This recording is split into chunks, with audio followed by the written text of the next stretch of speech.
Hello guys, മേഘനാഥന്റെ ഉയർത്തെഴുന്നേൽപ്പ് ഇനി ആരായിരിക്കും വീഴാൻ പോകുന്നത്?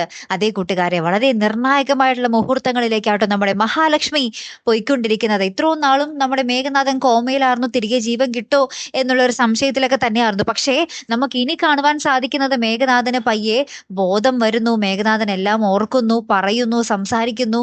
അങ്ങനെ മേഘനാഥൻ വഴി നമ്മുടെ ബാക്കി ശത്രുക്കളൊക്കെ നമ്മുടെ കണ്ണൻ നടന്ന കാര്യവും കണ്ണന്റെ തന്നെയാണ് നമ്മുടെ മഹാലക്ഷ്മിക്കുള്ളിലെ കുഞ്ഞ് എന്നുള്ളൊരു സത്യങ്ങളൊക്കെ ശത്രുക്കൾ അറിയുകയാണ്. അപ്പൊ ഇനി എന്തായാലും നമ്മുടെ മഹാലക്ഷ്മിക്കും കണ്ണനും വളരെയധികം ശ്രദ്ധിച്ചേ പറ്റൂ. ശത്രുക്കളൊക്കെ ഒറ്റക്കെട്ടായിട്ട് ഇവരെ എങ്ങനെയെങ്കിലും തീർക്കാൻ തന്നെയായിരിക്കും ശ്രമം, അല്ലെ? മേഘനാഥൻ ഇത്രയും നാളും എപ്പോഴും തിരിച്ചടികളാണ്. അപ്പൊ എപ്പോഴെങ്കിലും നമ്മുടെ മേഘനാഥൻ തിരിച്ച് നമ്മുടെ കണ്ണനിട്ട് മഹാലക്ഷ്മിക്കും തിരിച്ചടി കൊടുക്കും എന്ന് തന്നെയാണ് നമ്മൾക്കൊക്കെ തോന്നുന്നത്. അങ്ങനെയാണെങ്കിൽ അതെങ്ങനെ താങ്ങും? നമ്മുടെ മഹാലക്ഷ്മിക്ക് കുഞ്ഞിനെ നഷ്ടപ്പെടുമോ, അല്ലെങ്കിൽ നമ്മുടെ കണ്ണൻ എന്തെങ്കിലും അപകടം പറ്റുമോ എന്നുള്ളതാണ് നമുക്കിനി അറിയേണ്ടതല്ലേ.